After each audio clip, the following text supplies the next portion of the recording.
आज हम पढ़ेंगे वर्ब्स। वर्ब्स को क्या कहते हैं? क्रिया और एक्शन वर्ड्स, है ना। कोई हम एक्शन कर रहे हैं तो वर्ब हो गया। वर्ब जो है वो दो तरीके के होते हैं।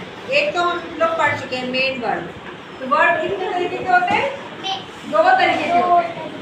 एक होता है मेन वर्ब और एक होता है हेल्पिंग वर्ब। हेल्पिंग वर्ब वो होता है जो हेल्प करता है ना मेन वर्ब की।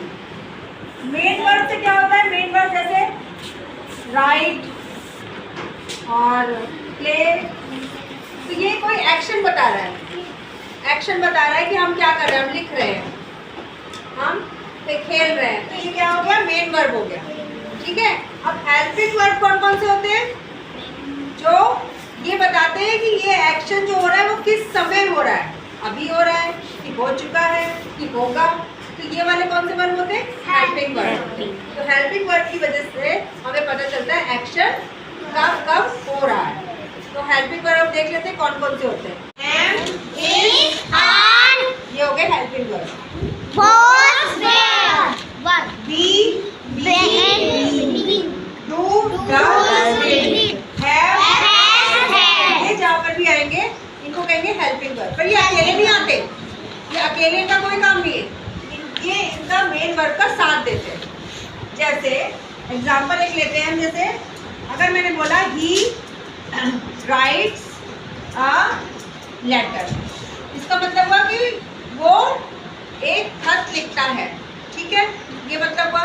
पर अगर हम हेल्पिंग वर्ब लेते हैं तो हम क्या लिखेंगे? He is writing a letter. अब इसका मतलब क्या हो गया? इज राइटिंग, ये हेल्पिंग वर्ब के साथ आ गया, इज आ गया ना, इज है हेल्पिंग वर्ब, तो इसके साथ राइट आ गया। तो इज राइटिंग अ लेटर मतलब क्या हो गया कि वो अभी इस समय लेटर लिख रहा है। तो ये समय बता रहा है।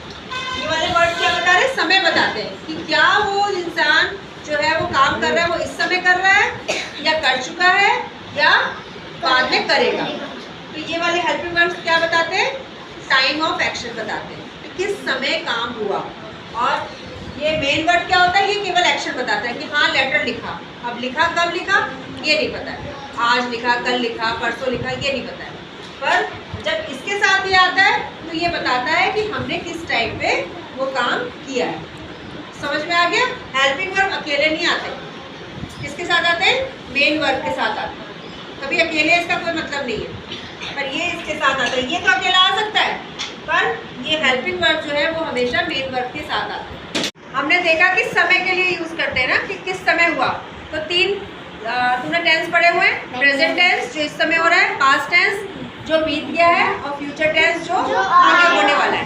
तो अब देखो ये प्रेजेंट टेंस है, ये पास्ट टेंस है और ये फ्यूचर टेंस है। अब आपने पढ़े भी हुए हैं, प्रोनाउंस के दो ग्रुप पढ़े हैं। कौन कौन से ग्रुप से? सैड ग्रुप में कौन कौन था? आई, दे, यू, है ना। और उसमें कौन था? हैप्पी ग्रुप में कौन कौन था? है ना।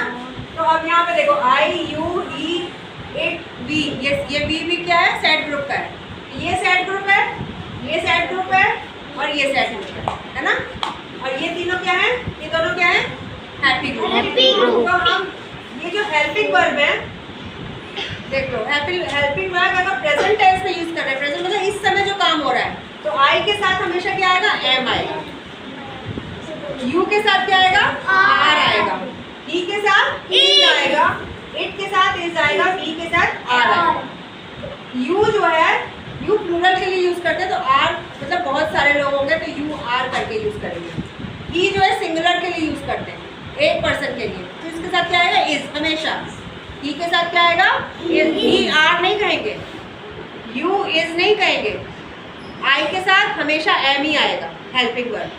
ये ध्यान रखना है आप लोग को। प्रोनाउंस है ये सारे, और इनके साथ कौन कौन से हेल्पिंग वर्ब आते हैं प्रेजेंट टेंस में, वो आपको ये याद रखना है। वी के साथ क्या आएगा?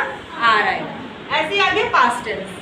अब पास्ट टेंस में आई के साथ क्या आ रहा है? वॉज। प्रेजेंट टेंस में तो एम आया था, पर इज कभी नहीं होता, ठीक है। पास्ट टेंस में वॉज आएगा, यू के साथ आएगा, इसमें आएगा आर, प्रेजेंट टेंस में आर, पास्ट टेंस में वर, ई के साथ इसमें इज आया था, है ना। इट के साथ वी के साथ वर। तो हम क्या देख रहे हैं, जहाँ पर इज आया था वहाँ पे पास्ट टेंस में वॉज बन जाता है, और आर का क्या बन जाता है, वर। आर का वर बन जाता है, इज का वॉज बन जाता है, ठीक है। अब फ्यूचर आ गया, फ्यूचर में तो बहुत इजी है। फ्यूचर में आई के साथ विल बी, सबके साथ विल बी आ जाएगा। उसके बाद कोई और वर्ब, मेन वर्ब लगाया जाएगा। जैसे अगर हमें लिखना है कि हम स्कूल जाते हैं, मैं स्कूल जाती हूँ, तो कैसे लिखेंगे, I am going to school, मतलब इस समय मैं जा रही हूँ। प्रेजेंट में तो यही होगा ना, I am going to school, ठीक है। अब जा चुकी, कल गई थी, तो क्या लिखेंगे, I was going to school, कल मैं स्कूल जा रही थी, ठीक। अब कल जाऊंगी तो क्या लिखेंगे, I will be going to school. तो तीनों सेंटेंस समझ में आए। प्रेजेंट टेंस में क्या बोलेंगे, आई एम जब यूज करेंगे तो हम इस समय प्रेजेंट यूज कर रहे हैं, I am going to school. कल गई थी, आई वॉज गोइंग टू कल मैं स्कूल। जा रही थी, I will be going to school. कल मैं स्कूल जाऊंगी। तो ये समझ में आया आपको हेल्पिंग वर्ब की कितना इम्पोर्टेंट है हेल्पिंग वर्ब।